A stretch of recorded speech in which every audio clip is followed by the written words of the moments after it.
Maruca. We met recently over text through our mutual friends, Sky King.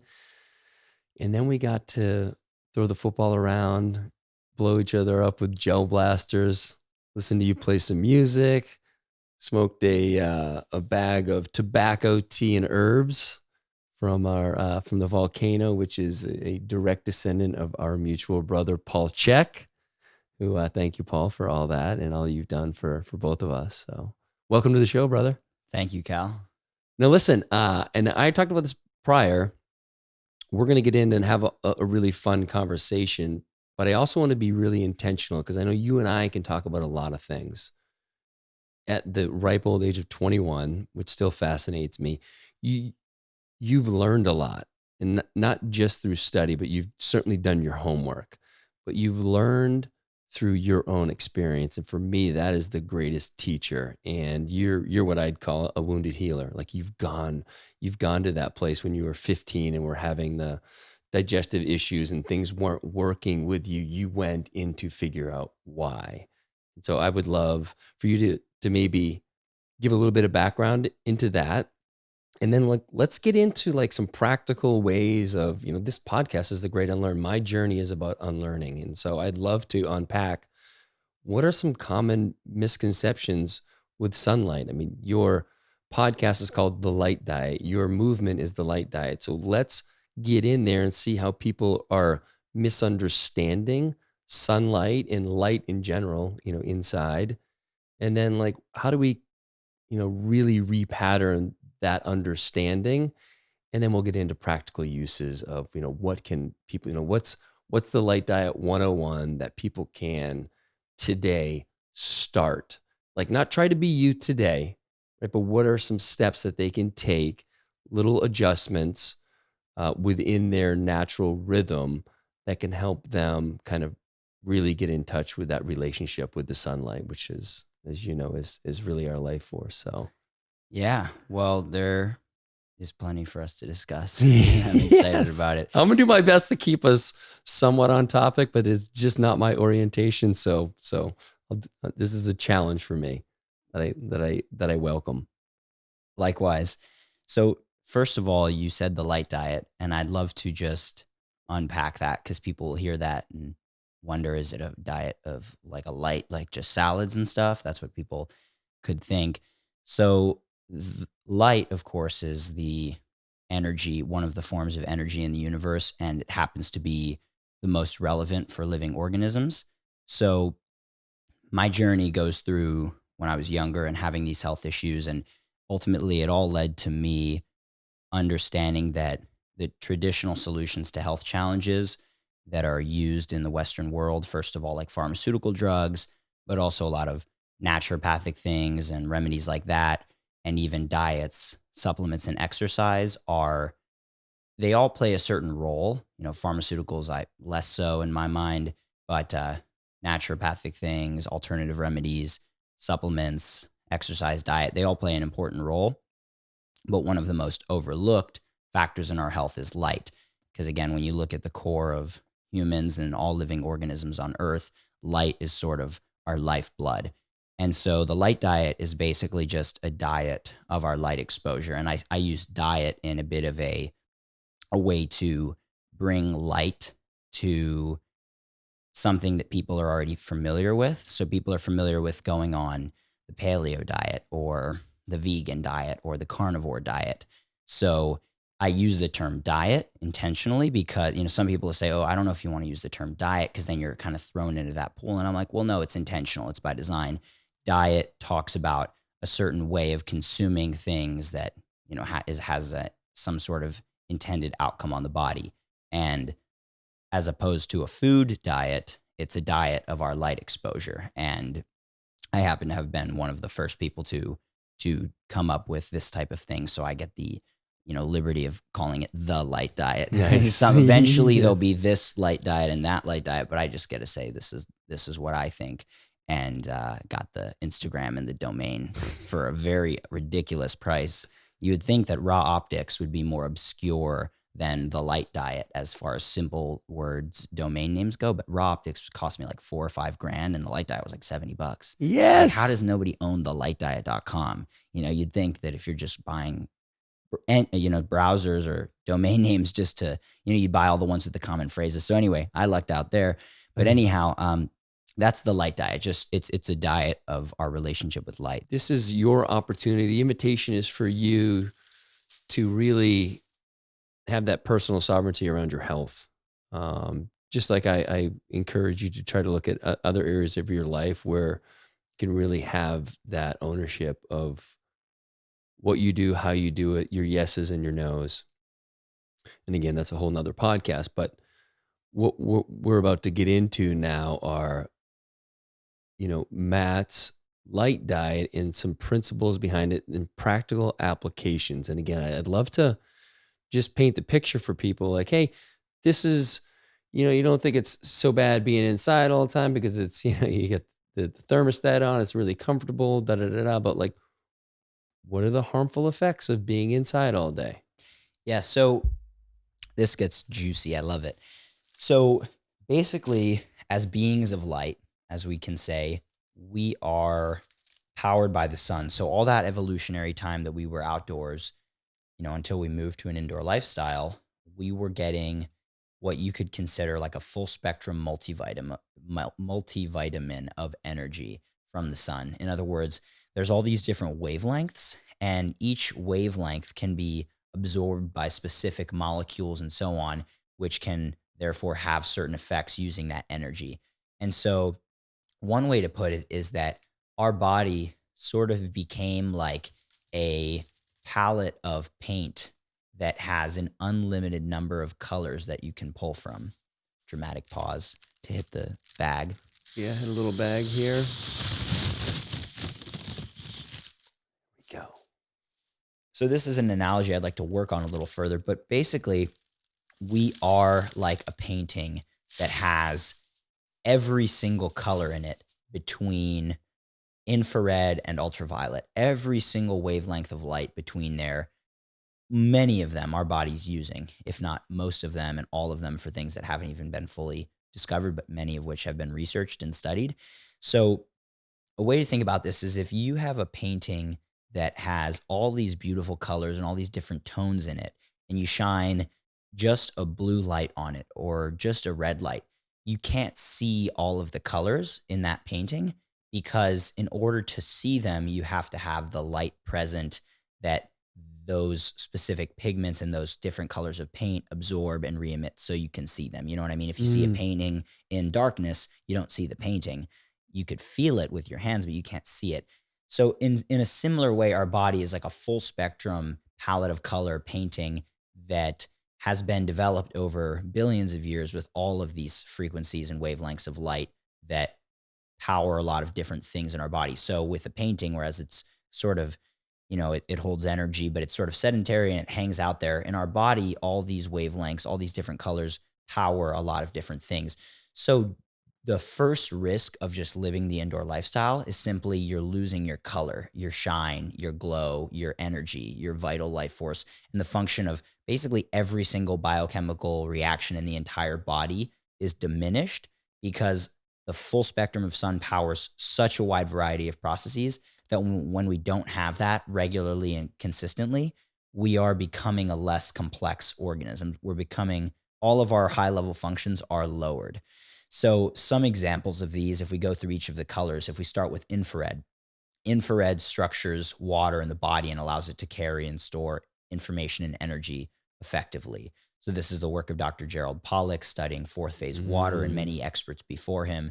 But structured water is produced by infrared light. So infrared light is sort of like one of the most important wavelengths of light for the body. It's very essential to get us functioning. And people use things like you can use bonfires, you can use saunas to get extra infrared. And everyone knows if you've done a sauna, how great that makes you feel. That's because of all the near and far infrared, but especially near infrared, powering a lot of different things, structuring our water, making our mitochondria run better. So that's a really important piece of the sun that we get when we're outside and not when we're inside behind window glass and other things that filter out this spectrum. So like, for example, if I were to rebuild your house, I would go to every length I could which isn't something I've done personally because I haven't, had my own house. I'm 21. I'm sort of living out of Airbnb, still You don't have traveling your the own house world. yet?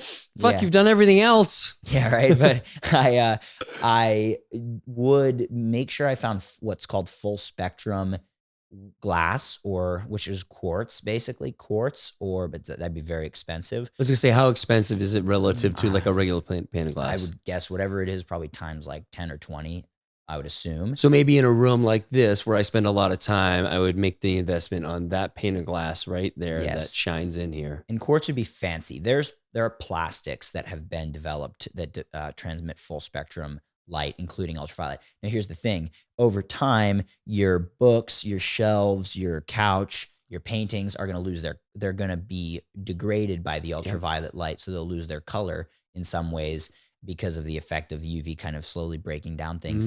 But that's not how it is for our body. UV gives us energy that we take advantage of, because unlike, it is more oxidative and damaging because it's a higher frequency light. So we don't need tons of it, but we need enough to power certain systems. That's the other side of the spectrum. Well, so on the video on the RA Optics website, it's about a 7-minute video, which is amazing, which everyone should go watch, and we'll link to it in the show notes. But you had a what's the spectrometer? Yeah. Yeah. So that thing was super cool. So I'm curious. You've got the window open. You shine it outside. You go through the glass. Like, how much difference is that? It's reading? very significant. So the infrared, especially with energy efficient homes, the goal is with energy efficiency is to block the heat, which makes the house hotter in the summer and therefore needs more air conditioning, and colder in the winter because it would let the heat out. But in doing so, we're blocking our life force energy. And so it's really, in my opinion, it's not worth the energy benefits, energy efficiently wise, because when you're blocking out the energy that's important for our health, you're going to basically damage our body. So that's sort of when it comes to building houses, you're going to spend more energy in keeping sick people alive in hospitals with all the issues and diseases they could have. But that's just focusing on the red and infrared component of the spectrum. And or I should say infrared. If we go into further colors, we go into red. So red has been studied and shown to have tremendous benefits on tons of different functions in our body, but namely by improving mitochondrial function, just like infrared does. So certain proteins in the mitochondria absorb specifically red light, and that allows them to function better. And that's why there's all these red light panels coming out that give you a high dose of red and a high dose of near infrared in a very targeted manner to give us back some of what we're not getting when we're not outside or when we're indoors behind windows. So the risk really is just that we're not going to function at our highest level. Now, that's only one spectrum of color, one area of the spectrum that we're talking about. I'd like to get into detail on more, but a key thing that people need to understand is that we don't need to be in direct sunlight constantly. We don't need to be out sunbathing all day long, although sunbathing is a very important part of the light diet. But what we do need is regular, sufficient doses of it. And so in nature, even when you're in the shade, this is the key, you're still getting the full spectrum of sunlight. So like you're under a tree or in the shade, the full spectrum is still present. The ultraviolet, the infrared, and so on, it's all still there. And that's powering our body. So just by being indoors, we are really reducing a lot of the energy, the effects of which are, I would say, almost incalculable, really. So that's just the red and infrared. Okay, so you mentioned the red light panels, the Juve. Is the Juve the one? I've heard you talk about that before. Is that the one that you would recommend? I have one. Let me look at it. It's kind of, I feel like it came out pre-Juve, and it's a much smaller one and not nearly as efficient as like having a wall with the Juve, or even like a small room. But like, what is your recommendation for that, getting that exposure? Yeah, so my first recommendation is to go outside, basically. So that's just the easy one. Even in the winter, the red, the infrared, the full spectrum is still there. So people get caught up like, oh, it's cloudy, it's cold where I live. But first of all, you can get a lot of the light you need throughout the summer months. Norwegians didn't get light all year round. Finnish people didn't get light all year round. They use saunas to supplement sunlight a little bit in the winter, but they would use also fires. Like almost every human society that would live through wintry times would actually use fires every night, and that's getting us a lot of infrared as well, and also just a way to stay warm. My wife Peyton does a great job of putting our fireplace on here a lot, even when it's like totally not cold out. But just that, it feels good in the It feels room, very good. doesn't The it? room feels amazing when you have the infrared and the color, the light. It's very powerful. So And then also, I would love for you, I mean, just to remind people, especially men who, it's a little easier for them to skin off. But like when you're outside, take your shirt off, like get as much sun exposure on your body as possible. yeah, and women really ought to be, and I'm not just saying this because I'm a guy, a young guy, but like really need to get sunlight on their breasts. Like this is the reason breast cancer, in my opinion, is so rampant, is because breasts are always covered.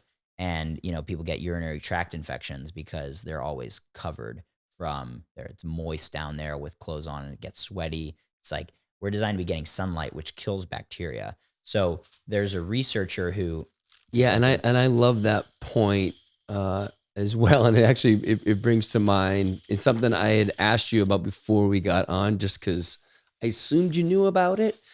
Um, but people have been seeing more and more about what is deemed butthole sunning. But you said it's actually not quite the target back there. That's not the one you're going for. It's the perineum, yeah, the space between things down there, the skin area. And that's, the you know, taint.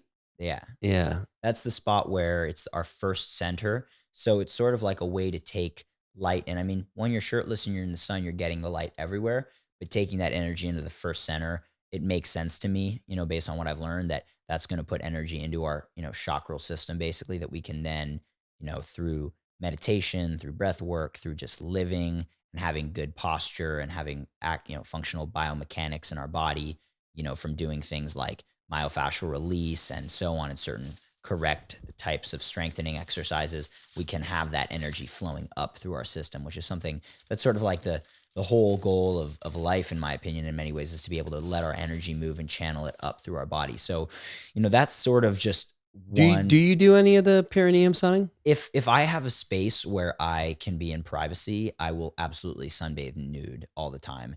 I do not often have that luxury, I guess I would say, because I'm in places where there's neighbors or whatever. But where I'm going to be living in Costa Rica, for example, like I'm going to be by myself in the jungle. So yes, I will be sunbathing nude as a Worry default. about any XX sun exposure on the Genital area. yeah. I would just be careful. I listen to my body. I mean, I've gotten lots of strong sun all over my body and had no issue with burning. So my face burns the quickest if I'm getting too much sun. Yeah, I So noticed that on that's like, Instagram a couple times. You get a yeah, that's a little. little bit of a marker. So I'm personally not really worried because yes, it's not optimal to burn. It's very suboptimal and it's damaging to the body. So I advocate everyone get sun up until their burn point, just, before it, till the skin turns a little bit pink. But, and even the, I'm gonna marry. But just something just came to mind. I can't believe that please, didn't come to mind yet. Uh, a really close friend of mine has married these two things, Dr. Joe Dispenza, who you and I talked about before we even got on here. But Dr. Joe's work is amazing. Uh, he's married his work with, so my buddy is super fair skinned redhead, has had a relationship with the sun which is based in fear, like always sun blocked up, like to the nines. It literally fears the sun. And so as we've been working together, I said, that's one of those things that I would love for you to reconsider that relationship, because whatever you're thinking is happening is going to happen. You're going to manifest whatever the dangers are the more you think about it. And this guy literally, and he starts reading Dispenza, and he's like, fuck Cal. He goes, Cal. He went to the extreme. He was down in Florida with his family recently.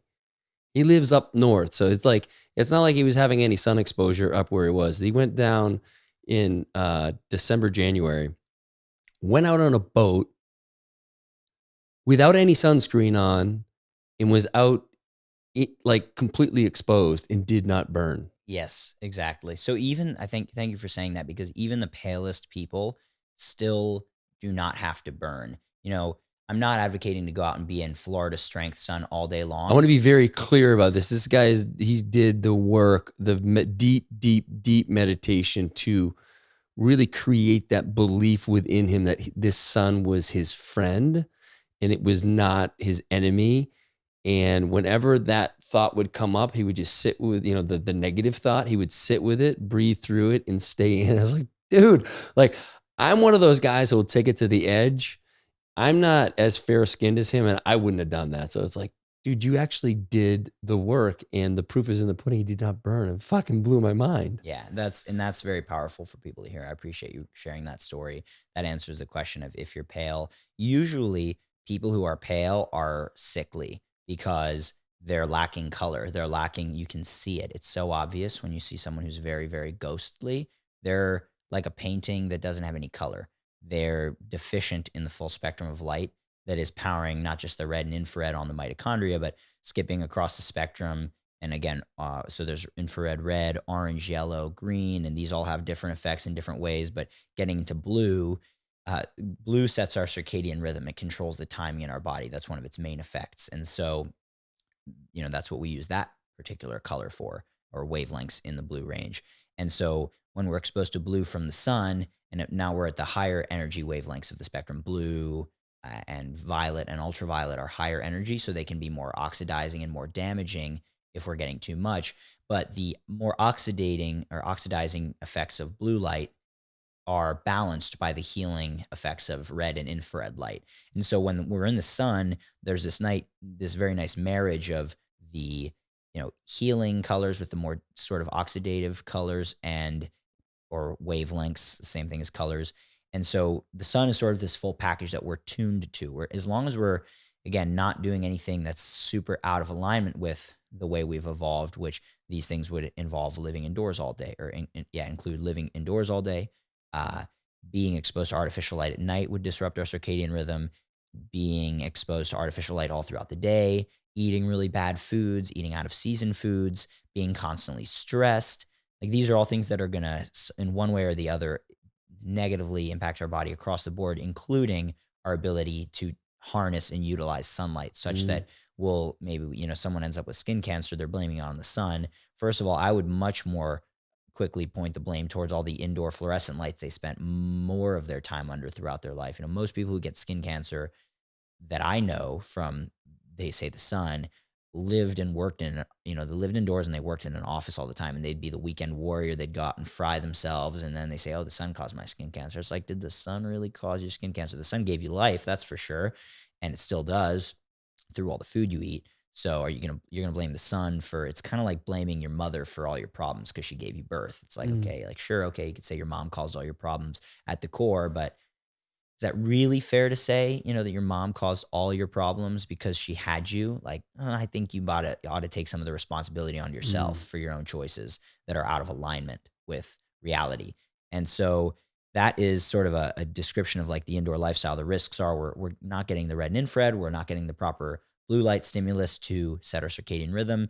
The higher energy wavelengths like ultraviolet provide power for our brain to take things like tryptophan and tyrosine and turn them into serotonin and melatonin and dopamine, among many other things.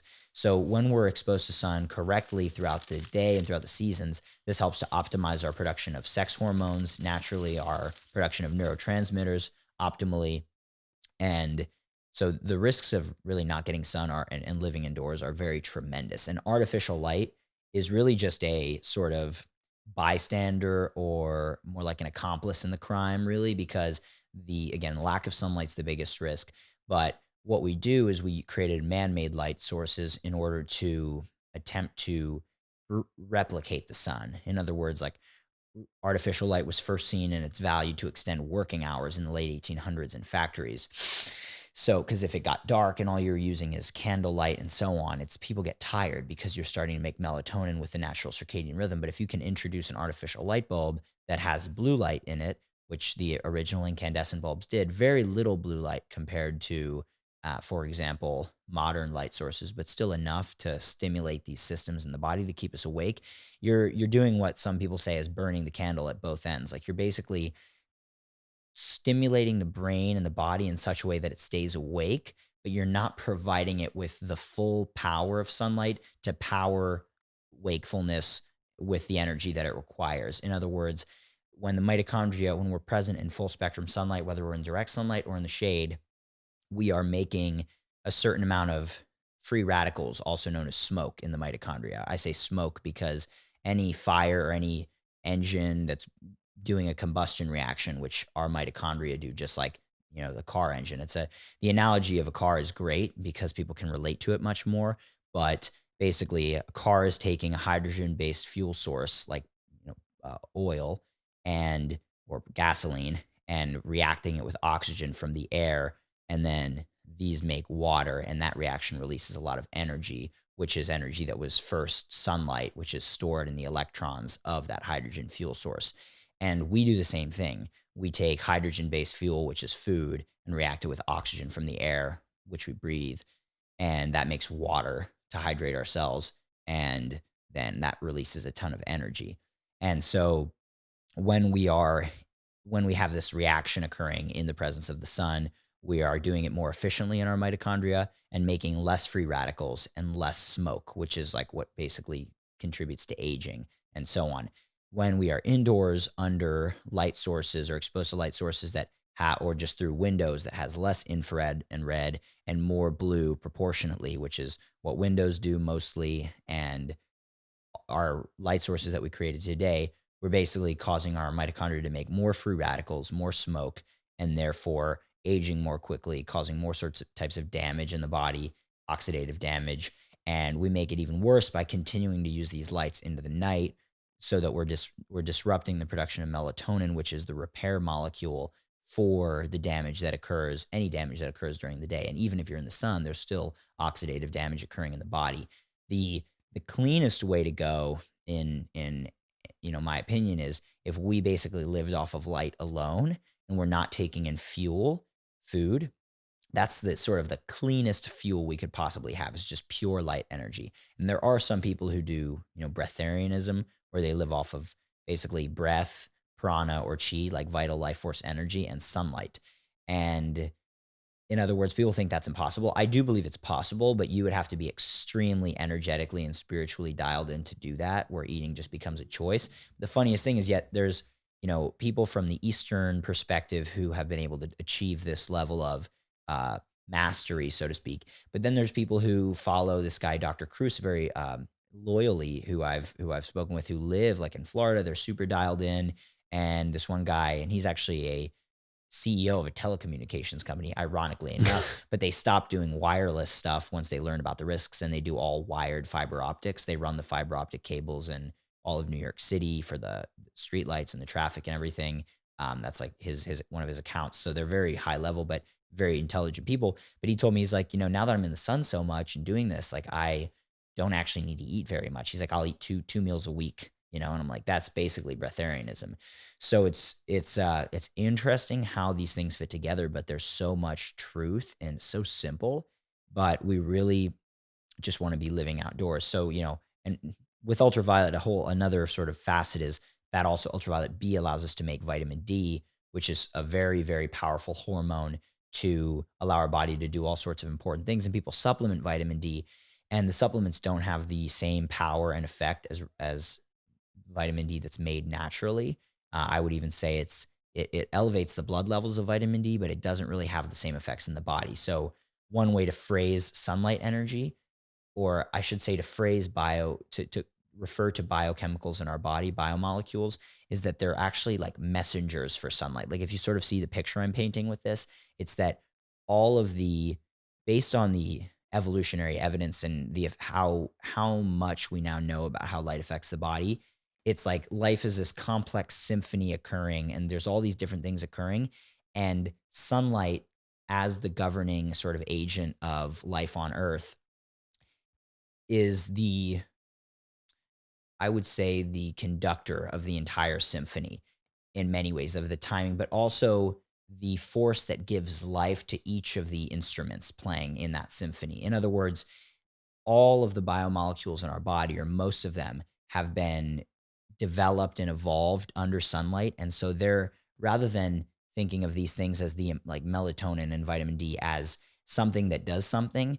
I think of them more like a messenger to translate sunlight's power into a specific action in our body. But that's not just melatonin. It's not just vitamin D. It's also serotonin. It's also dopamine. It's also beta endorphin, which is created under the power of sunlight, which is our body's natural painkiller. There's so many nitric oxide, which is released under the power of sunlight from our blood vessels. These are all things that when we're in the full spectrum that we evolved under, they all work more harmoniously and correctly. And when we're not getting the light and then we're tricking our brain with artificial lights to stay awake or be active. Because if you like think about it, if you worked in an office building that doesn't have a lot of windows and there were no lights on all day, not only would you not be able to see, but you wouldn't be able to stay awake if it was too dim. So it's not just about being able to see. They do have the huge effect of keeping us awake. And that gets me into a whole other thing that I won't go too deep down the rabbit hole. But basically, one of the core concepts here is that we've always thought of the eye, many people, as just a camera to see and observe things. Mm. But the eye's primary function before vision is to sense the environment. In other words, wavelengths of light go into the eye. It's a sensor and it tells our brain to make certain hormones. It's a certain time of year. It's a certain time of day. We do certain things with hormones and neurotransmitters and so on. And that is what the eye does. It's one researcher describes it as the non-visual portion of the optic nerve that carries non-visual information. So not pictures, but information about timing cues and energy and so on, seasons and so on. And there's a book, it's a great book called The Influence of Ocular Light Perception on Metabolism in Man and Animal. And this researcher, Fritz Hallwich from Germany, showed way back in like the 60s and so on that the mid and earlier 1900s, there were researchers studying this, and in the 1800s, but basically light just passing through the eye, not even the skin, which is a whole different ball game, which is also important, but controls the function of basically every single organ system in the body, and such that there are these people he would study who had cataracts, which impeded the transmission of light through their eyes completely. Not completely, but it affected it significantly.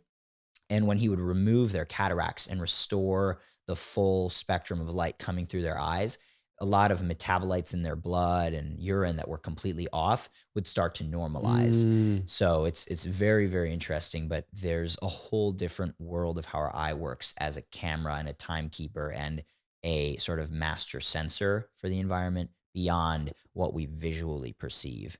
This is a perfect segue into raw optics Yeah. and the dangers of wearing sunglasses outside. So Yes. let's unpack those. First of all, how did you started raw optics? You said you have a couple employees. I'm surprised you don't have more, just given how prolific it's been. Well, we have several contractors who do a lot of things as well. Okay. But yeah.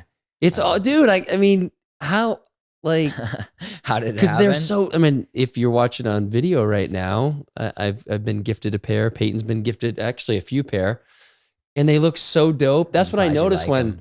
when Sky had told me about you. I'm like, I've heard of these guys, and so I went on, checked out the website, and I'm like, these are so damn stylish because there's hard to find really cool ones. Mhm. And when you care about style, like clearly you do, I mean, you put a lot of work into that. So give us a little snapshot about Ra, what the inspiration was, and then why it's important to wear. And you've got the ones to wear it during the daytime inside, and the ones to wear at night. And yeah, I mean, please share. Absolutely. Thank you. Well, so when I was in Bosnia on that exchange program, I was kind of interacting with different people who were interested in the work of people like Dr. Jack Kruse and other high level thinkers in the mitochondria, light, and health fields. And so I made a friend through a Facebook group because, when you're, especially if you're abroad, but in the modern world, like when you're very interested in something very specific, it's hard to find your friends around you who are interested in that. So it's like you're on Facebook and you meet someone really cool and you're just, chatting and messaging and having a video chat or whatever. And so this friend's name was Keaton, and he was telling me about how, I could start my own business and really take advantage of some of the things I was learning. And he suggested to me these books, The 4-Hour Workweek by Tim Ferriss, which gave me the inspiration that I could have my own business and sort of have the level of freedom that I so desired. So Tim Ferriss is like a huge inspiration to me. And then there was a book called 0 to 1 by Peter Thiel, the founder of PayPal, about sort of the idea of creating something from nothing being the really hard thing to do, 0 to 1, as opposed to 1 to 1 million. You can scale a lot easier, but really creating something from nothing can be harder. And I wasn't really creating something from nothing because people already made blue blocking glasses and tried to make something a little more stylish, but the quality was low. But anyway, the main takeaway from that book for me was really just, if you know something that the masses don't know, so to speak, you have a great opportunity there if it's really valuable. And yeah, so that was that. And then the Lean Startup by Eric Ries, I believe it's pronounced, is just sort of like the gold standard in Silicon Valley, I think, even still, on sort of starting a startup and not just coming out with a huge business plan and having all this capital and all this stuff. It was just like, if this is a viable idea, there must be a way to create a minimum viable product to see, and that was his term he coined, minimum viable product, to test whether my hypothesis of people might want this product or whatever it is or service, um, test it, see if it's actually true, and then learn from there and then kind of scale up. So like, it's like very intentional scientific bootstrapping basically. Mm. And so that's what we did. I mean, I had my whole senior year after my exchange program abroad, junior year, I was just kind of like still really, I wasn't like healed by any sense, any stretch of the imagination fully. I had lots of improvement in my health. I'd say until the last couple of months, like the last 6 to 12 months, when I started learning about Dr. Joe and the importance of cultivating our inner light, which is the last step of the light diet. That was when things really started to click into place for me. Like, oh, okay, like if I'm still living in fear and living in the past, I could get all the sun in the world and be in nature. But if I'm just constantly stressing out, it's like, what good is it for? I'm going to still be stressed and not feeling great and have other health complications as a result. So, and that was sort of where the work evolved from the people I had been studying to sort of broader expanses. And anyway, so senior year was a challenge, but I was thinking a lot about how to be financially free and how to have my own thing, not have to go to college on my parents' dollar. And not that college would have been a bad option, but it's like, it's toxic environment. There's tons of EMF, tons of artificial light. You're indoors, you're around a lot of low energy partying, alcoholism, and so on. And I'm just like, no, it's not for me. So uh, I basically had that thinking going on for a while, thought of different ideas, lighting and coaching and so on. And eventually my friend Luke Story, now wasn't a friend at the time, he was interviewing this researcher, Dr. Cruz. And I thought to myself, like, man, I wonder if I couldn't bring this information to an audience in a way that maybe would resonate with certain people differently or more than the way that Dr. Cruz was sharing it. And he's, again, total genius, this guy. But nonetheless, that was just my idea and maybe my way to get a little bit of, a business started, or be able to expand my coaching business, actually, was the idea.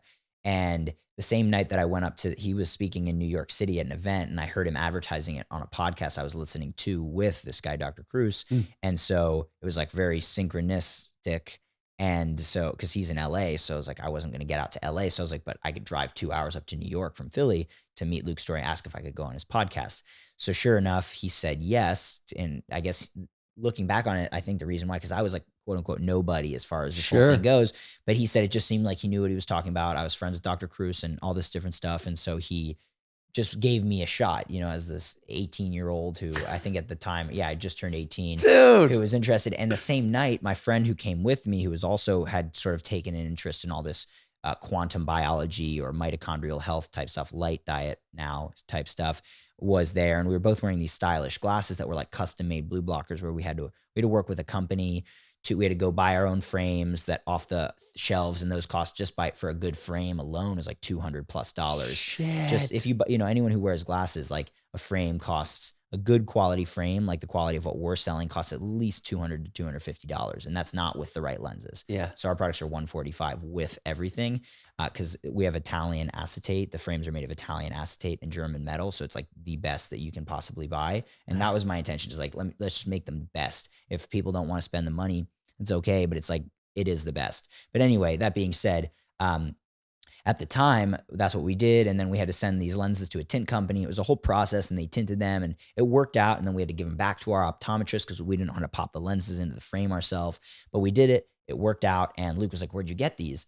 And basically around that same time, I had seen an article of someone in these Facebook group circles posting about how to tint your own lenses. And I was like, oh, like maybe not everyone's going to want to buy a hot plate, a beaker, and do all this themselves. Let me just see if maybe more people than just Luke would want this, but let's do it for Luke to start. So like his purchase of the glasses paid for my first hot plate and beaker. And I basically started in my garage tinting, and I put up a Google form for my personal like coaching and blogging website on there to let people like make their own order, and they would send their own frames, and then we would do the lenses and put them back in and send them back to people, and they would pay me through PayPal. And we just did that for like, and the funniest part is I was about to go on a gap semester in Europe to travel because I just worked all summer, saved my money. So I 4-hour work week it completely. I hired a couple friends who were a grade below, so they were still in high school, and paid them good money to and showed them how to test the lenses and do everything right, and make sure every pair is tested, which is something that was really important to me and is still. And so we just ran that while I was traveling, and my mom helped ship packages, and just sort of scaled it up slowly but surely, and eventually moved out of my garage like 6 months later into a professional optical laboratory where, there we contract out to them to make the product properly. But and then it just developed over time as I made more connections in the optical industry and getting the right frames and the lenses and the best quality available, and working with like the top researcher and developing lenses using specific pigments. Like the lenses we have, he uses basically a certain artificial or synthetic type of melanin, which is the pigment in our body that protects us from, excess light. And that's what's used in our lenses as the base pigment to Mm, absorb the light, like maximal. It gives the maximal protection and maximal color perception possible, and clarity of the lens that can possibly be found. I mean, this guy's been researching and studying the use of melanin in lenses for decades. And so we got to that point where we literally have like the best frames and the best lenses that you could possibly make. And I'm always, wondering if there's any way we can make it better, we always will. And that's kind of the idea. Like the iPhone comes out with a new generation here and there. But anyway, it started just from that one night from Luke. And like I mentioned to you, that one podcast, when it was released 6 months later, now that the business had going and had moved out of my garage and was growing, it was when Rick Rubin had reached out because he heard the podcast. And I was like, whoa, he got like a really high level, in very accomplished person who hears this podcast and is interested. And I met a ton more really interesting people, just from them hearing that podcast.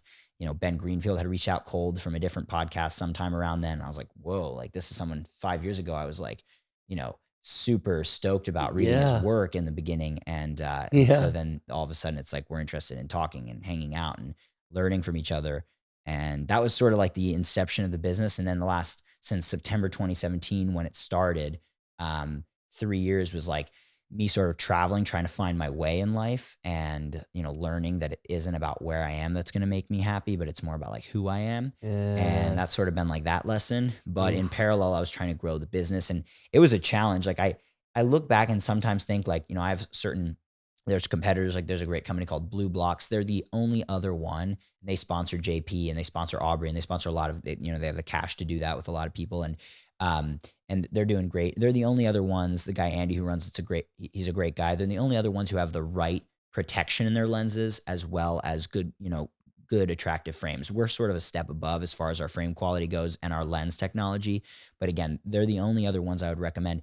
The issue is with all of the other, and it's funny that I would even say that about, but it's true, but all the other companies on the market, essentially, there's a couple more in the health world that are like closer, like Swanee's. Their frames, in my opinion, not just opinion, but they're very low quality frames, and their lenses could do better on their protection spectrum. And TrueDark, which is a bulletproof Dave Asprey satellite company, they are finally making more attractive frame styles. But for the longest time, they would just literally break down on every one, and their lenses were too dark. Like, TrueDark, they're very dark, but they made you tired, which is great. But my goal was to have just to make it simpler for people, a day lens for maximal protection during the day, and a night lens for maximal protection at night, but without going so far that you completely lose all semblance of color perception, which is what their night lenses would do, and other ones Gotcha. would do. So that's sort of like the best balance between maximal protection plus maximal color perception and function, is why we settled on where we did with our night lens darkness level. And they're still,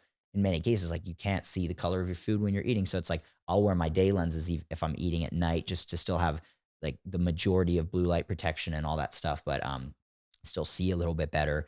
Anyway, so that's sort of the story. But the real issue that's going on is that like 95% of the blue blocking companies on the market today they're selling clear, transparent lenses that do not block any of the specific wavelengths emitted by LEDs and screens, which are the biggest issue. In other words, like blue light goes from 400 to 500 nanometers on the spectrum. It's one of the it covers the most ground of almost any color on the color spectrum besides red. And if you block up to 420 nanometers of blue light, this is all present in the sun, then you can say you're blocking blue light. And that's what these lenses do. They block 100% up to 420 nanometers. The issue is that 455 nanometers is where the spike emitted by screens and LEDs is located. It's centered around 455. It goes from like 440 up to 460 generally. So if you're blocking 100% up to 420, which is what these lenses do, and none at 455, what you're going to have is a lens that appears clear because it's not altering the color that's present coming through the lens, which is why our lenses have a color to them. Because when you block the blue that's disruptive, it's also visible. So you see less of the blue, which makes the lens appear yellow. Just like, think of it, if you have a full spectrum, red, orange, yellow, green, blue, violet, it's white light or clear in an open environment. And then, or transparent, if you take out the blue, you're left with green, yellow, orange, and red, and those combine to make more of a yellowish color. That's why the day lenses appear yellow, because when you remove the blue, it combines to make more of a yellowish color. And then when you remove green, the majority of the green, you're left with red, orange, and yellow, which combine to make more of a red, which is why our night lenses are reddish, because the green is also cut out, because green is not quite as high energy and impactful on our circadian rhythm like blue is, but it's still a little bit more high energy and has some effect on our circadian rhythm. So we block the majority of blue, or I should say green as well as blue at night, to give a stronger impact on making people more tired. And thing about fire, it only has red, orange, and yellow really in it, unless you're burning a hot burning fuel like propane, then it'll have some blue as well and green. But we really don't want that at night. We want like firelight. And so that's what the night lenses mimic. So anyway, though, the point is it's sort of like a big scam that's occurring. People buy these things called blue light glasses from, different companies. Yeah, the ones I've been Yeah. wearing at night watching TV they're like translucent. They're like there's like a little smoke to them. There's sometimes they put a flashy blue coating, which blocks a lot of the blue up to 420 nanometers. Yeah. But again, it's like, I don't need those anymore anyway. I got exactly. I got those ones over there. So you get the idea. It's hard to really understand why it's happening. Like, why are these companies selling, and why is nobody suing them and going after them for false marketing? And literally, I've had they're marketed on the box. It says screen lenses I've tested, and they block none of the light coming off of a screen. Like, and you can just use with my spectrometer. Yeah. I should have brought it, but anyway. So that's the thing. So Raw Optics has been sort of just this mission to, make the best blue blockers, but also from the beginning to be able to fund my own research and creation of the light diet and all this stuff. So I'd like to expand into, lighting products, light devices. We're already working on that kind of stuff. And that's very exciting because it can give people more things they can use. But for me, I know that the educational piece is where I can bring the most value. So with the business, I'm sort of at a place where I'd really like to sort of be able to continue my research as full-time as possible and have the business. So that's a other conversation. As you're a weathered businessman, we could talk, but so anyway, that's the story of Raw Optics. So the key things for the takeaways for people is like, from the light diet, may I kind of hop into it? It's like, yes, the key takeaways are very simple. The light diet has 8 steps, and the first 3 and the last one are the most important, but they're all very important. Just to skim through them, and we can go in a little more depth, but step 1 is to sleep with the sun, which involves not eating I'll skim through them pretty quickly, and then we can go back where we want to. But basically, sleep with the sun. Don't eat food within 3 to 4 hours of going to sleep because it disrupts our circadian rhythm. Watch the sunset and wear blue light blocking glasses. So this encompasses the evening and night portion of our circadian rhythm and darkness. The step 2 is rise with the sun, which is basically watch the sunrise for as close as you can get to the horizon. Watch it rise for 15 to 20 minutes, hitting the eye directly. It's the most powerful way to set the circadian rhythm, along with watching the sunset. And that's huge.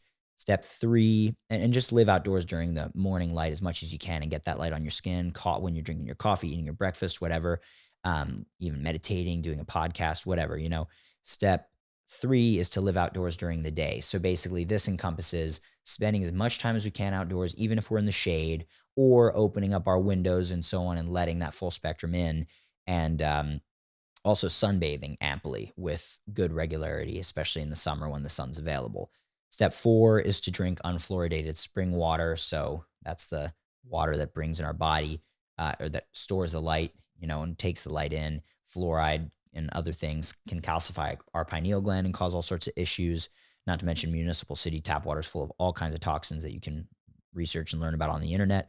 But step 5 is to eat a seasonal, local seafood-based diet. So that's the food portion. I don't get too adamant about that because people get triggered by if it's not perfectly carnivore, vegan, or paleo, or grain-free, or gluten-free, like whatever. It's not right because people get very dogmatic about food. And I think the reason for that is because people are lacking perspective and context on how we are very, very able to function at very high levels on a wide variety of, including even plant-based diets. And people will kill me for saying that, but some of the healthiest people I know are extremely dialed in yogis who are plant-based. And they might say, oh, well, let me look at their labs. And I can tell you their labs are freaking good and their energy's good, way better than most carnivores, to be honest. But anyway, it gets very charged. That's so a good point. throw Though. up my shields a little bit. No, I'm glad you brought that up because I think that is like these other things you're talking about. There's not a lot of nuance to it necessarily, but with the diet, like, yeah, this is what you're recommending. This is what you, based on your research as well, and it feels good for you. But it's like, and you've talked about this before, but people get so focused, hyper focused on the diet, and it's just one tranche in the whole thing. And there are many diets for each person. And as you've talked about throughout the year, to change that with what's going on with the season, what has happened with our natural rhythms throughout evolution is important if you really want to get granular with it. But the point, I think your overall point is, if you're eating something that's working for you and makes you feel good, then keep doing that. Absolutely. And it's like for someone to say that diet is the most important factor for health is like telling me that the type of gasoline you're putting in a McLaren is the reason it's a McLaren. It's like, no, it's not. It's a McLaren because the engine works really well. It has nothing to do with the fuel. Sure, you want to put premium in, definitely. You don't want to put in junk, and you want to build it. I mean, if we get a little more holistic, you want to build it out of great quality parts. So yes, the food is critically important, but if you don't have the timing and the systems to take advantage of all that building blocks, the fuel, or to burn it properly for both the structure and the energy components of food, then what are you doing? Like it's not the main place that many people need to be focusing, to be honest. Again, it's important, very important to not eat junk food because junk food clogs our engine. It destroys it. And if you don't have good building blocks, the nutrients, the proteins, then you're going to have problems. But it's just very important that nuance is understood, in my opinion. And so the step that's 5. 6 is to take advantage of temperature therapy. It used to be focused exclusively on cold thermogenesis, but now I want to include sauna and heat therapy. And so basically, cold thermogenesis optimizes our mitochondria by inciting our body to start producing our own infrared light in our mitochondria. We burn our fat and we stay warm. That's that story of the mammal ancestor that survived the extinction event of the dinosaurs was because it was warm-blooded, meaning that its mitochondria take fuel and uncouple that fuel as heat. We release it as heat in a cold environment. And so we're both burning fuel for energy constantly, but we're also burning fuel, releasing it as heat. And it's cool because Dr. Wallace, one of the other things this mitochondrial researcher I talked about earlier, discovered, besides the fact that all the modern chronic diseases are mitochondrial in origin, not genetic. And I'm going to start using the term mitochondrial henceforth for those diseases because I was like, what are they chronic? Are they modern diseases of, well, people call them diseases of society. They're mitochondrial diseases effectively. And so anyway, the thing he showed, one that was fascinating, totally separate subject, but basically is that mitochondria are inherited uniparentally, meaning only from our mothers. So whereas our genes are split 50-50 mother-father, the reason for two sexes in multicellular organisms, because bacteria and archaea, they don't have men and women or males and females, but any yeast, fungus, and plants and animals has two sexes, male, female. And the reason why is because there has to be one sex dedicated to transporting mitochondria through the generations. And that sex in our case is female.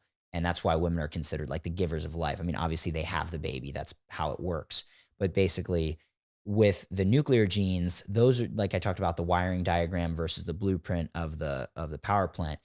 The blueprint, our genes can be mixed in every generation because they're more having to do with structure and function and so on. So they can be, they're basically able to be spliced and mixed in. It doesn't have an effect on our body, except often it's a positive advancement genetically. It could, it does have an effect. I shouldn't say that, but it can be positive. It's not going to be super negative usually. Now, depending on the environments you're in and so on. So, I mean, if someone was into racial theories, of course, they would argue that certain genes have evolved better for this or that purpose or whatever. And that's really not a place that I think is substantiated by evidence or worth going. There are advantages to having, like, for example, lighter skin in low light areas, simply factually, that if you have the darkest skin, it takes 6 times as long to make the same amount of vitamin D. So if you have lighter skin in a low light area, you are evolved to function optimally in that environment. Whereas if you have light skin and you live in Africa, you're going to get cooked and probably die of heat exhaustion if you didn't have air conditioning oftentimes. So it's like there's a benefit to each, to say Mm. that there's no relevance is completely bullshit.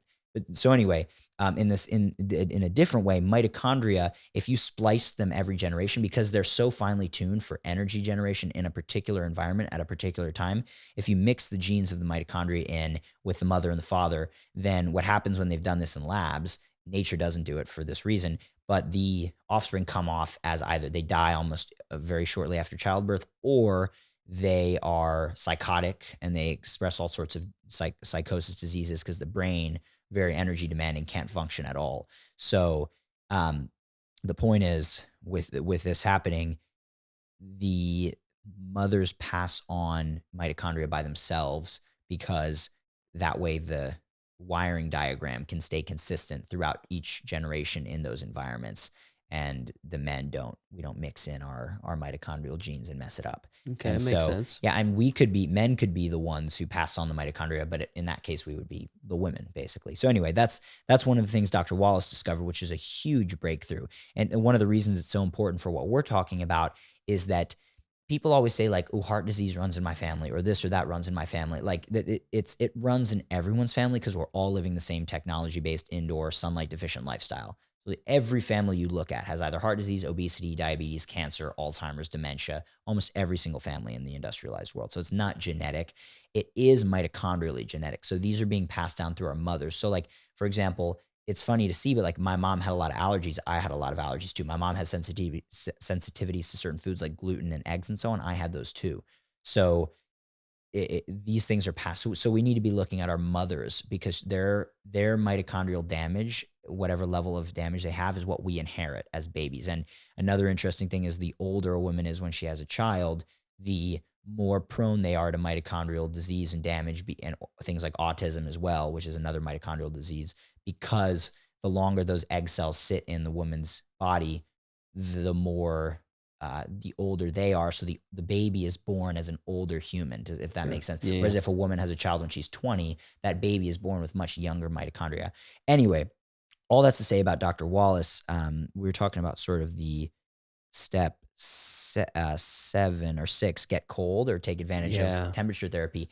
Humans who live in northerly latitudes, our mitochondria or descend from that, which is like you and I. We have this white skin, so we descend from likely Northern Europe or Sure. the Caucasus, presumably Northern Europe. But anyway, you have lighter hair too, so it's definitely Northern Europe. But basically, that our mitochondria are tailored for cold exposure. So basically, whereas in Africa, the mitochondria of people they're what's called tightly coupled. So when they take in one banana, for example, or one unit of energy, it's maximally converted into energy very efficiently. It doesn't release a lot of heat. It doesn't leak a lot of heat. And that's helpful because you can sprint faster, you can perform harder, you can perform longer without overheating, which is why Kenyans usually win all the marathons everywhere in the world, because their mitochondria are the most tightly coupled, the most efficient. Our mitochondria are by design inefficient because, in Dr. Wallace likes to say, when you go north of, the Middle East, it's not running away from lions you have to worry about. it's freezing to death. So our mitochondria are less efficient by design. They release a lot more heat over time. So we'll get hotter Mm. more quickly. And that's like Wim Hof's of the world and so on. And so we have that advantage in our mitochondria. So the point is, some people are a little bit going to be better at cold exposure significantly. Some are going to be having a harder time with it. We all still have the underlying mechanisms to do it, but it's just that some of our mitochondria are more apt to that. Some aren't. Some are more apt to handling high heat and being, endurance. And this is why, again, well, one of the reasons why, besides just the fast twitch muscle thing, which was a previous theory, that Africans or African Americans are often just the absolute best performers in so many different sports. So anyhow, um, I don't like to talk about anything related to race, Yeah, really, I because hear people you. get so triggered, but it's like, this is just biology. But anyway, so that's step 6. Step 7 is to avoid or mitigate man-made electromagnetic fields. So all the stuff we talked about with Dr. Marino, power lines, Wi-Fi, Bluetooth, cell phones, AirPod headphones, computers, all that stuff. And then that's that. And artificial man-made light, because that's another electromagnetic field. It's just one we see.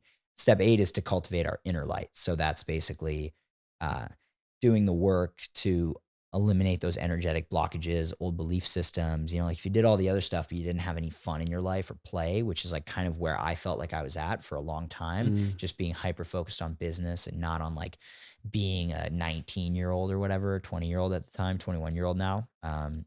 So yeah, that was like a very important piece. And I think that sort of ties a nice bow in all of it. So Yeah, and I love the last one especially because that's something that at my ripe old age of 49, I've been really orienting towards joy and play. And so when we were sitting here before we got on and you had a football, I was like, dude, did you bring the football?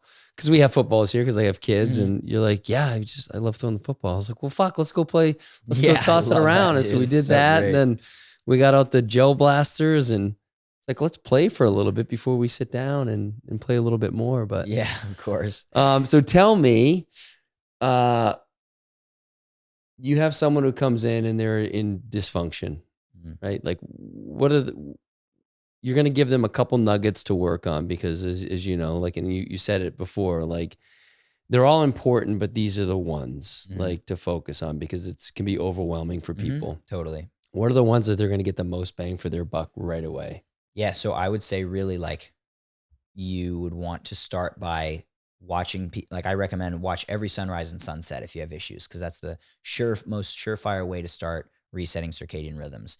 So ideally just find any high point with a view of the horizon near where you live. It can be hard if you live in like Philly where I grew up. It was so hard to find because there's so many trees and they're so tall that you'd have to like really find a hill and clearing. For me, it was like the bleachers at like a high school because there's enough space from the track and the field. I could get a good view, but and you get just a little bit higher up. So, or your roof, if you can get on your roof and don't fall off, please. Mm. But that's step 1 is just watch the sunrise or watch the sunset and also watch the sunrise. With the step 1 of the light diet, it's watch the sunset and wear blue light blocking glasses. So if you have issues, I would say get RA Optics a bundle. So we sell bundles of the day and night. It's like a pair or a set Awesome. because most people who live indoors today need both. So the night lenses you use after the sun goes down to block blue light and most green light to protect melatonin. And then the day lenses you use anytime you do have to be indoors during the day. So it's just watch the sunset, wear your night lenses. Then step 2 is watch the sunrise and then basically live outdoors as much as you can throughout the day is going into step 3. Back to step 1. Another important thing is for meal timing. I recommend people eat a bigger breakfast. And this is again something that I've learned from Dr. Jack Kruse. The importance of breakfast in general to set our circadian rhythm is very powerful. So there's this big trend of fasting, skipping Sure. breakfast, and then eating a big meal later in the evening. But that's sort of backwards from a circadian rhythm perspective. It'd be much better to activate and turn on our metabolism and get our body sort of cranking, really upregulate our brain function, all these benefits of eating a good high protein breakfast. And it also can help people lose weight if you're activating your metabolism in that way. And then stop eating around 5 or 6, definitely like before sunset in general. Ideally, I don't do it every night, but almost like, you know, probably 29 nights out of 30, I eat my last meal like before 6 p.m. So Yeah. that's sort of the idea. And just those few steps watch the sunset, wear blue blockers after sunset, watch the sunrise, live outdoors as much as you can, eat a bigger high protein breakfast, and minimize the eating later into the evening. And then for me, the one other thing I would add is I would say sunbathe as well. Like as much, and this is, I could have a whole conversation about sunbathing, what to do. Listen to your body, don't burn. I would say get as much sun as you can without burning.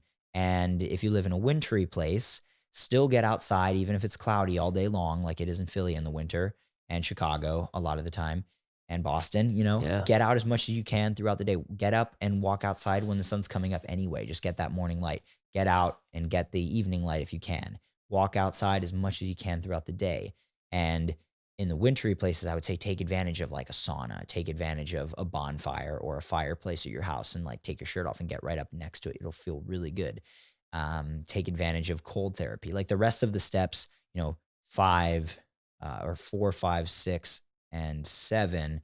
So drinking spring water that's clean, like that's not that hard. Just go to the store and buy spring water jugs, like the 5-gallon big jugs, or get a delivery service of clean spring water. Step five, eating a clean diet. Most people who are listening to this probably already do that. So I would just recommend doing that. Just going to the farmer's market, and in the summer, eat more fruits and vegetables. And in the winter, eat more meats and stews and fats. And, that's pretty simple. Don't eat a bunch of toxic junk food, and then step seven, or I should say six, is temperature therapy. Again, it's like you don't have to do this, but if you can work in, taking your shirt off a little bit more in the winter and getting some cold on your skin from the air, getting in a cold pool, getting in a lake. Like most people have like a river, a lake, something, or a pool or an ocean, something where they can get in. Do that in the summer and do it in the winter. Yeah. Take cold showers if you can. Follow Wim Hof on Instagram and just do what he says. Mm.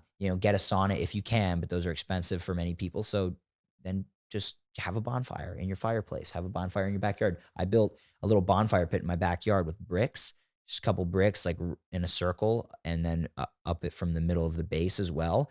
And it was like perfect. And I had bonfires and I had snow on my back and the fire on my chest, and it was so great. And you just feel the warmth. I can feel it when I talk about it. But step seven, avoid EMFs. This is one where there's a couple more facets and it's very important. So the simplest things to do, this is going to sound crazy for people, but turn your phone on airplane mode when you're not using it. So you're not always accessible to people. And if you have to be always accessible to other people calling you, like you have kids or whatever, then keep it off your body. Keep it even in a purse or a backpack when you're moving around, but not in your pocket. That's one. My phone's always on airplane mode. So like it's annoying, especially when I turn my friends onto it, because then I can't call them and they won't just pick up. But like you text and then you see it when you go offline or when you go back off of airplane mode online. That's one big one. Turn your Wi-Fi off in your house while you sleep. If you want to go a little further, buy Ethernet cables and hardwire your devices to your Ethernet or to your Wi-Fi. Buy an Ethernet grounding adapter from electrahealth.com so that your Ethernet cables are grounded, so there's not dirty electricity jumping from your router onto the cables onto your computer, at which point it's not the smartest thing to hardwire it, because I've had that happen before. Like I'm hardwired on Ethernet trying to reduce Wi-Fi, but then I'm getting a whole different type of electricity because I'm plugged into the grid. Like you never want to use your computer while it's charging because it's completely electrified. So it's like different things like that. But Wi-Fi boot, kill the circuit breaker to your house if you can while you sleep. That's a great thing. You don't need electricity while you're asleep, or at least to this different circuits besides the refrigerator and the whatever else might need to be on overnight. Those are things people can do, and it seems extreme, but it's like go live in a log cabin in the woods in nature, and that's basically the same thing. It's just like kind of how to sort of reverse engineer our modern lifestyle to get a little bit closer. And that's it. Step 8 for cultivate your inner light.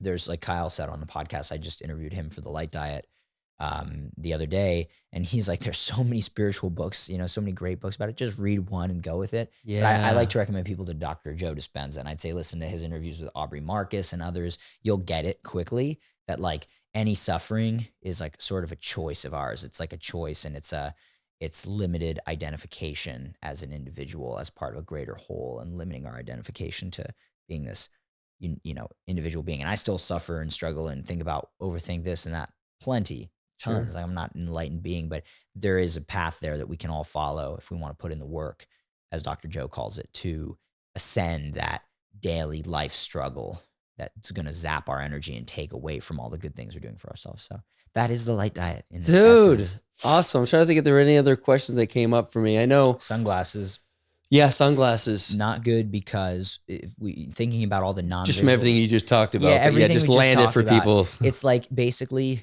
just like the light through the eye stimulates so many other things. One of the other things it stimulates additionally is the production of melanin in our skin. So like, have you seen like the animals, the chameleons or whatever, that change their color with their environment? Sure. It's the light coming in their eye that stimulates what color they're going to become. Okay. So they're in the book, The Influence of Ocular Light Perception on Metabolism in Man and Animal. They showed a picture of an animal that was on like a, black background, and therefore it should turn black, but they had like white where its eyes were, and the whole thing stayed white. So the eyes are the sensor for the rest of the body. And so when we put sunglasses on, we're blocking the light that's telling our brain that the light is strong and powerful, which is the stimulus for our skin to make more melanin to protect ourselves from the powerful light. So wearing sunglasses causes skin cancer, not sun. You wear sunglasses, you block the light that stimulates the brain to make the things. It's called alpha melanocyte stimulating hormone, which stimulates melanocytes to make melanin, which protects the rest of our body, our skin, from that strong light. You wear sunglasses, all bets are off. You're going to burn, you're going to have problems. So that's just one thing, not to mention the direct damage to the eye when we eliminate certain portions of the spectrum, like the big wave surfer, Laird Hamilton, talks about this. Like, what we block the ultraviolet, it basically, that range of light we're blocking with sunglasses has an impact on our pupils contraction to sort of get a little smaller to let less light through, because it's so intense and powerful that we don't need as much coming in. And so wearing sunglasses sort of trips up this mechanism of protecting our eye itself, letting a lot more of the remaining colors of the spectrum, including high energy blue, which we've talked about how in isolation it can be damaging. So that's another issue of excess, or of just wearing sunglasses. But if you're skiing and you're going to get blinded, or you're on a boat and you're going to get blinded, Dr. Alexander Wunsch, who is another resource people can look up, WUNSCH. He's been on a lot of podcasts with Mercola and Dave Asprey and Luke Story and Ben Green or others like that, but talking about light. He's like the expert on light specifically. And he talks about how you could wear like a gray type of sunglass lens where it doesn't just cut all the UV, based on the false idea that UV is bad for us, but it equally reduces the intensity of the rest of the spectrum. But for me, ever since starting to strengthen my eyes, like doing these things, I've been on boats, I've been on snow, I've been on everything, and I've never had a problem where the light was too intense for my eyes. So it's just sort of like a muscle where it gets stronger. I remember distinctly a time when I was like across the street from my house when I was like 10 years old. Summer sun was so bright and I was squinting and I couldn't even see because I couldn't handle it. But that wasn't because of the sun. That was because I lived indoors and always looked at a screen, or a TV. So anyway, that is some good info. Anything else that's kind of coming to mind? I mean, you're heading to Costa Rica tomorrow. So what's next for Can't you believe it. in general? So I'm like I mentioned before, really, I want my business to do really well and thrive and grow because of just the opportunity to fund my research. Really is like the main thing for me, and it's a medium through which the practical applications of this research and knowledge can be given to people. So, or sold to people in this case. So the glasses, the potentially lighting products, yeah. there's a huge opportunity on this stuff entirely. So that's something that is definitely a focus. But I want to focus more on just learning, because the last 3 years since I got into the business, I sort of like all this information, a lot of this that I'm sharing about is just stewing and digesting from the 5 years prior to starting my business. In the last couple of years, I've learned a ton about business and myself and this kind of stuff. But I really want to dive into a new sort of realm of exploration and subjects that fascinate me beyond light, which include like Jung, like history. I'm really interested by history, language. I speak 4 languages, or 3 very fluently, 4 pretty fluently. So Damn. English, I learned Spanish from sort of a Peruvian au pair growing up, but more from, I heard it from her. Sadly they didn't realize how easily we could have learned it if she really spoke it more. Yeah. But I was able to really learn a lot in middle school when I applied myself, and then just traveling a lot, I've learned a lot of Spanish. So Costa Rica is easy for me there with Spanish. I learned Serbo-Croatian. It's called Srpsko-Hrvatski when I was in Bosnia. So I got that still somehow 5 years later. And Italian I learned in school while I was over there too. So I learned a lot of that, but not enough to consider myself fluent. But anyway, so I want to study languages more, history, philosophy, mythology, sort of like ancient. I really just want to make my own conclusions and then Yeah. read more of the interpreters and stuff like Jung and really go deep there and continue to learn about biology where it's relevant and as it grows in extension. But I'm more interested now in the mind and the being and um, the extensions of the biology. I feel like I know enough to kind of cover my own bases and to Yeah. share. I have this sort of thing where I get into like imposter syndrome, like, man, like, I don't know if I know enough about like if someone asked me that particular question about this thing. I'm like, you know what? I can just say I don't know the answer. Like, I don't need to worry about that.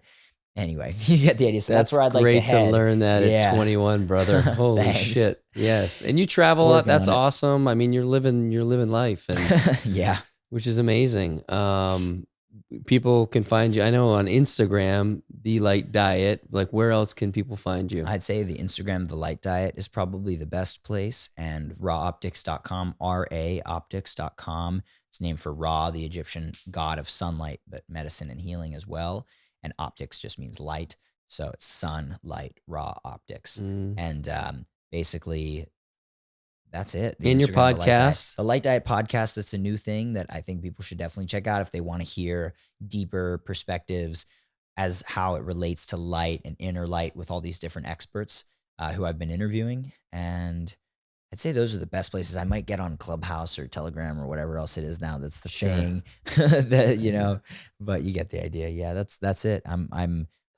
People can subscribe to the Raw Optics email list. I'm probably going to start sending out a light diet newsletter pretty soon. So Right. that'll be great as I get more into the research front, back kind of dive deeper into that. So yeah,